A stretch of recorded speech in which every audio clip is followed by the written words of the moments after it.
안녕하세요. 승리하는 사 가족 여러분.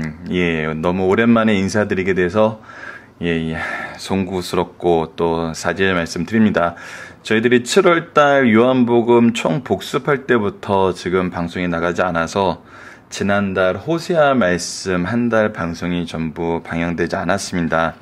이 부분에 대해서는 저희들 추후 따로 조치를 취해서 여러분들이 나중에라서 이 호세아 말씀을 다시 연구하고 싶어 하시는 분들, 또 편안하게 이제 좀 방송을 통해서 듣고 싶으신 분들이 들으실 수 있게 다른 방법으로 저희들 한번 내용을 마련해 보도록 하겠습니다.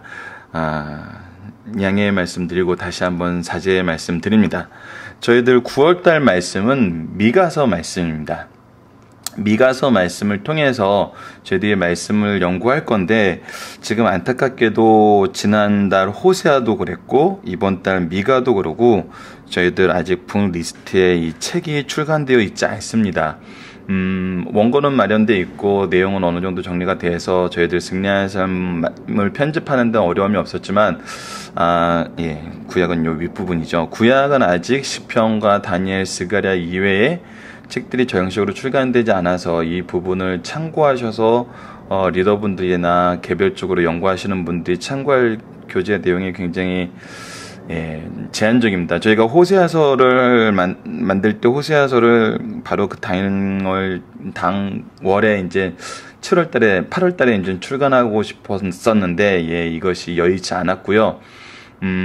미가서 같은 경우는 지금 우선 책이 없기 때문에 저희들이 살펴보기 정답을 통해서 좀 더 책이 많은 내용을 소개하기 위해서 이번에 살펴보기 정답 문제가 굉장히 좀 다른 달에 비해서 많이 들어가 있고요.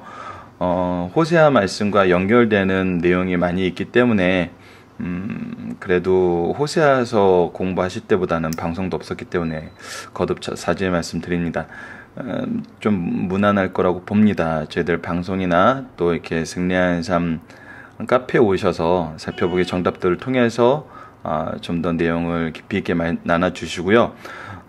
저희들이 이 책 출간을 위해서 또 이렇게 원활한 문서 선교의 보급을 위해서 사단법인 강성성경연구원을 만들었습니다. 이 사단법인은 기본적으로 회원제로 운영이 되고 있는 거고요. 지금 저희 승리할 삶을 에듀케 주시는 분들은 이 부분에 대해서 추후에 따로 공지가 나갈 때 좀 관심을 보여주시고 이 승리할 삶 회원제와 좀 연동되어서 좀 더 다양한 컨텐츠와 다양한 이 문서 선교 사업도 발행이신 박요일 목사님이 이번에 은퇴하시고 이제 이 책을 쓰시는 일에 전념을 좀 더 하시기 위해서 저희들, 그리고 이것이 한 세대의 사업으로 끝나는 것이 아니라 대를 이어서 좀 이어나갈 수 있는 방법으로 저희들이 체계화시키기 위해서 사단법인을 만들었습니다. 그래서 이 부분에 대해서도 저희들 좀 기도를 부탁드리고요. 앞으로 이 일이 저희들 공식화되고 여러분들에게 전달될 때 많은 관심과 격려 좀 부탁드리겠습니다. 자, 그러면 이번 주 말씀을 보도록 하겠습니다. 이번 주 위크 스터디는 우선은 앞부분에서 이제 생각해야 될 어떤 내용을 우리가 기준으로 이번 주 말씀을 한번 볼까 했을 때 바로 죄의식에 대해서, 그리고 그 죄의식을 가진 기준이 무엇인가에 대해서 생각해보는 시간을 갖는 것에 포커스를 뒀습니다. 자, 하나님께서 선지자들을 통해서 이스라엘과 유다의 죄를 지금 지적하고 계시죠. 그 지적하시는 내용은 우리가 호세아서에서도 봤었지만 하나님과 다른 생각을 가지고 있는 거거든요. 하나님의 법에서 떠나는 거거든요.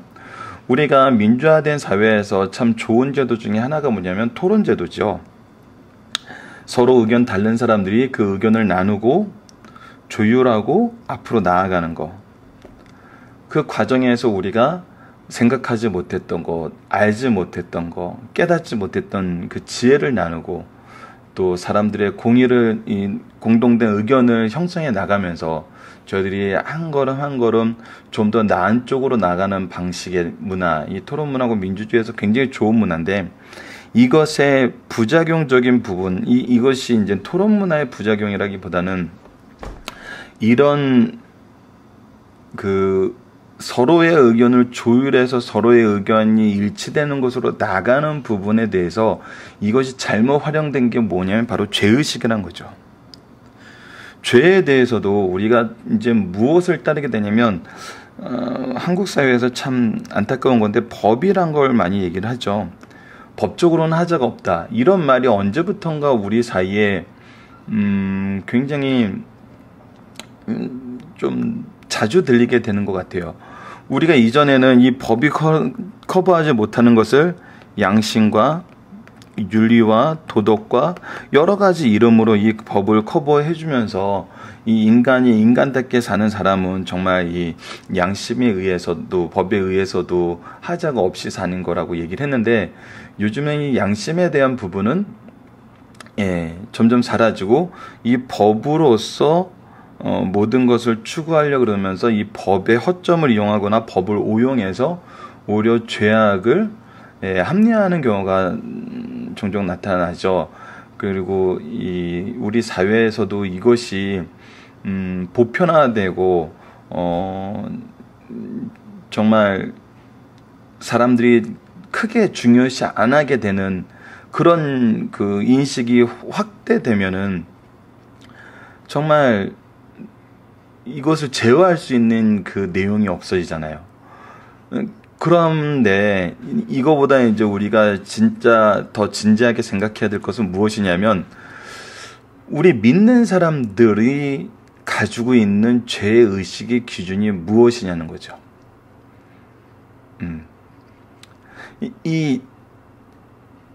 이 하나님과 우리의 관계에 대해서 우리 관계를 규정하는 핵심된 기준이 무엇이냐는 거죠.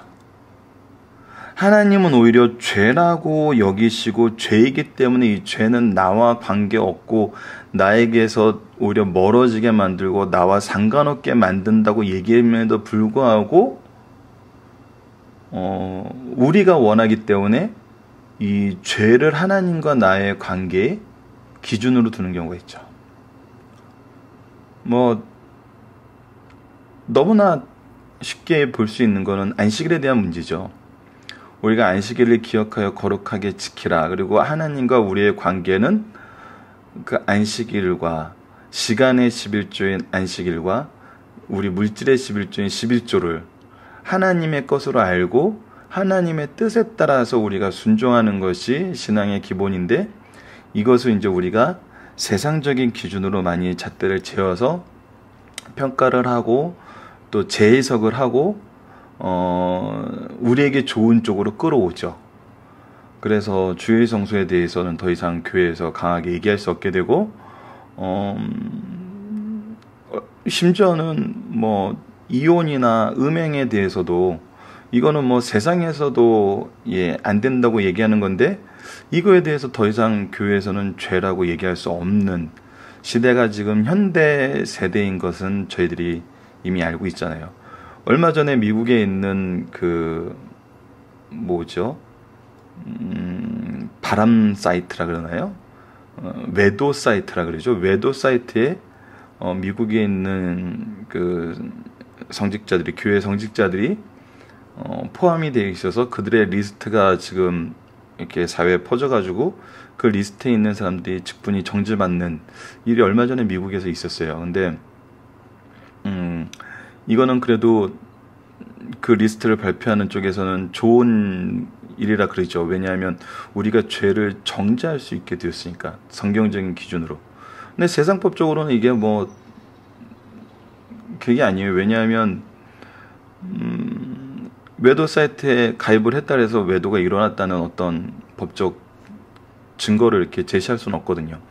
그러니까 세상적으로는 어떻게 보면은 아직 정지할 수 있는 그 단계가 아닌데, 교회에서 이것을 이제 정죄를 해가지고 그 직분을 단속시키는 게, 이건 굉장히 좋은, 아직은 이 말씀적인 그 기준이 살아있다는 건데, 우리 삶에서는 오히려 그 부분이 굉장히 너무 당연한데도 성경적으로 보면은 이것을 우리가 뉴스화할 만큼, 너무나 특별한 의미를 부여할 만큼 이렇게 생각해야 되는 사회가 왔다는 거죠.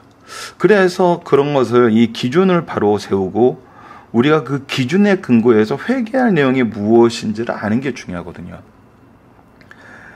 그러니까 기준을 세워야지 우리가 회개할 내용이 나오고, 회개를 해야지 하나님의 회복하심을 우리가 경험할 수 있는 것인데, 기준이 없으니까 모르니까 회개 안 하고, 회개 안 하니까 심판만 받게 되고, 이것은 뭐 우리가 호세아서에서도 나타났던 부분이죠. 호세아서에도 우리가 8편의 절교 중에 첫 번째가 뭐였죠? 하나님을 아는 지식이 없었는데, 이 지식이 없는 이유가 뭐였죠? 가르치지 않았기 때문이죠. 하나님을 믿어서 얻게 되는 축복은 가르치는데, 하나님이 하지 말라는 그 죄의 내용은 가르치잖아요. 엄밀히 말하면 하나님을 가르치지 않고 하나님이 주는 것만 가르치는 거예요. 이 부분이 이제 현대 아버지들이 좀 외로움을 많이 느끼게 되는 부분이죠. 아버지에 대해서는 알려고 그러지고, 아버지가 주는 거에 대해서만 관심을 갖는, 갑자기 아버지 편을 갑자기 들게 됐습니다. 이런 부분에 대해서 이번 주에 한번 생각을 해보자는 겁니다. 이게 지금 오랜만에 하니까 말이 또 장황해져서 죄송합니다. 자, 그래서 이 부분에 대해서 저희들이 이제 특별히 한번 미리 묵상하고 이번 주 일주일을 봤으면 하는 게 미가서 1장 2절과 5절과 2장 1절로 2절입니다. 자, 1장 2절 한번 보도록 하겠습니다. 백성들아, 너희는 다 들을지어다. 땅과 거기에 있는 모든 것들아 자세히 들을지어다. 주 여호와가 너희에 대하여 증언하시되 곧 주께서 성전에서 그리하실 것이니라. 자, 여러분, 우리의 죄에 대해서 증언하시는 분은 하나님이세요. 말씀인 거거든요. 그리고 그것이 일어나는 곳은 성전이에요. 우리의 현대의 교회죠. 우리가 이것을 기억해야 돼요. 말씀과 교회의 의미는 하나님의 기준으로 봤을 때는 하나님의 통치가 선언되는 것이고 통치가 시작되는 곳이라는 거예요. 이 여러 가지 의미를 내포하고 있어요. 이번 주에 한번 이 의미가 어떤지 하나하나씩 한번 좀 곱씹으면서 묵상하는 시간을 가졌으면 합니다. 두 번째, 이제 5절 말씀을 보도록 하겠습니다. 이는 다 야곱의 허물로 말미암으며 이스라엘 족속의 죄로 말미암입니다. 허물과 죄를 지적하고 계세요. 야곱의 허물이 무엇이냐? 사마리아가 아니냐? 유다의 산당이 무엇이냐? 예루살렘이 아니냐? 자, 하나님을 믿어야 되는 장소가 허물이 되어버렸어요. 죄가 되어버렸어요. 우상 섬기는 곳이 되어버렸어요. 자, 이것이 우리 호세아서도 봤지만 그 시대에만 있던 것이 아니에요. 우리 시대에도 있어요. 자, 미가서 2장 1절로 2절입니다. 그들이 침상에서 죄를 꾀하며 악을 꾸미고 날이 밝으면 그 손에 힘이 있으므로 그것을 행하는 자는 화 있을진저. 자, 이제 믿는 사람들이 평안을 얻어야 되는 이 밤에 침상에서 하나님이 주신 교훈으로 하루를 묵상하고 감사하고 회개하고 내일을 부탁하면서 우리에게 주신 그 편안한 휴식과 회복을 경험하는 그때 무엇을 하냐면 죄를 꾀하고 악을 꾸미고 날이 밝으면 그 일을 한다는 거예요. 그것이 현대인들의 죄악된 모습이라는 거예요. 그들은 밭들을 탐하고 집들을 탐하고 그 남자 그 집 사람들과 사업을 강탈해요. 남의 것을 뺏어요. 여러분, 가장 중요한 이 부분에 대해서 우리가 기억해야 됐으면 하는 게, 하나님의 축복이라고 얘기했을 때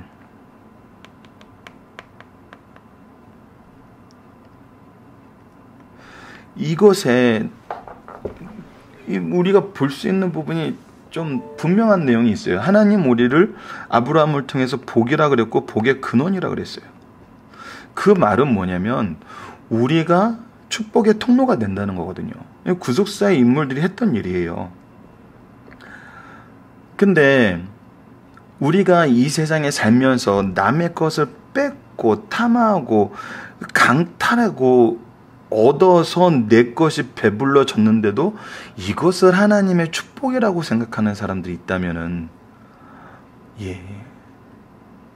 이거는 지금 미가서에서 호세아서도 지적했던 그 죄의 모습이거든요. 이거를 축복으로 생각하시면 안 된다는 거예요. 너무나 당연한 건데 우리 삶 속에서 하나하나 생각해 보면은 남에게 나눌 수 있는 것을 안 나누고 내가 즐거워하는 것을 채우면서 우리가 축복의 통로가 돼야 되는 그 내용을 제한하는 거, 그것도 우리가 물질을 하나님 뜻대로 안 쓴 거거든요. 우리는 하나님의 청지기로서 하나님의 것을 집행한다? 뭐 집행한다는 표현도 좀 그렇게 하지만 대행하는 건데 그거잖아요. 우리가 부모님께 뭐 참고서 값을 받아서 참고서 사기로 했는데 그것을 우리가 오락하는 데 썼어요. 뭐 젊은 시절에 그런 일들 한 번씩은 겪어볼 수 있는데 이거를 죄가 아니라고 할 수 있나요? 그것도 죄인 거죠. 남의 것을 탐하는 것뿐만 아니라 남에게 가는 축복을 강탈하는 것도 죄가 되는 거예요. 그래서 이것이 정말 내가 그들을 충족시키고 있는지, 내가 그들을 가난하게 하는지, 나를 통해서 내 주위의 사람들이 체험을 받는지, 오히려 박탈감을 느끼는지, 이것을 봐야 되거든요. 왜요? 하나님은 우리를 통해서 다른 사람을 축복하시지, 우리를 통해서 다른 사람을 내리시진 않으시거든요. 하나님이 부족한 게 없는데 뭐하러 다른 사람 걸 뺏어서 우리를 충족하게 하시겠어요?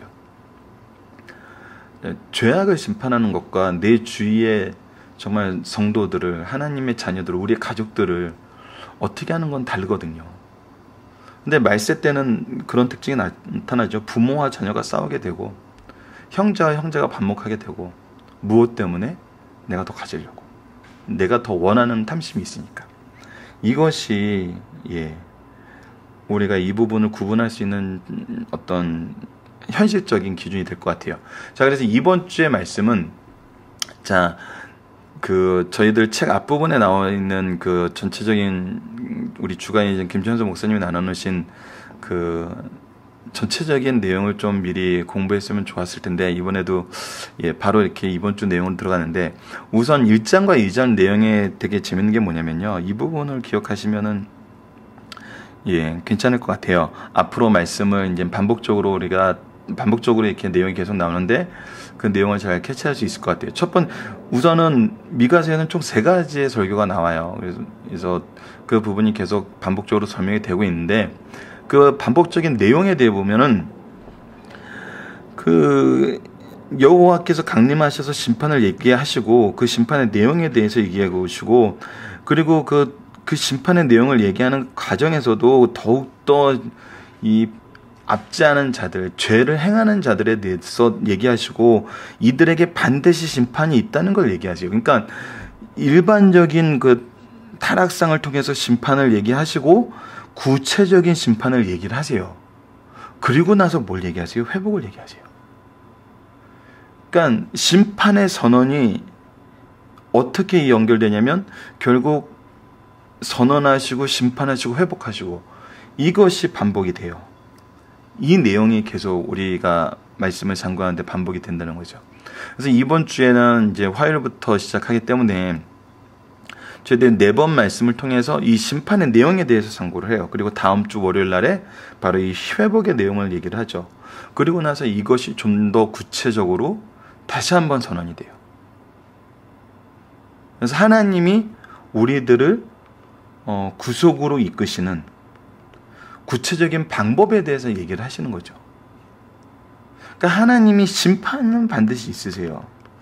근데 이것이 영원한 심판이 아니라 우리의 구속을 받는 백성들은 회복을 위한 심판이란 거죠. 구원을 위한 심판이란 거예요. 이것이 굉장히 중요한 내용입니다. 이 부분이 계속 반복이 되고 있기 때문에 이것이 반복된다는 것을 우리가 기억하면서 그때 이제 중간 설교가 바뀔 때, 이 한 묶음이 바뀔 때 이 내용이 계속 소개가 되니까 이 부분은 이제 반복적으로 묵상하시다 보면은 우리가 이 하나님의 뜻에 대해서 좀 더 구체적으로 저희들이 현실적으로 다가갈 수 있을 것 같습니다. 자, 오늘 위크 스터디 부분은 이것으로 마치도록 하겠습니다. 감사합니다.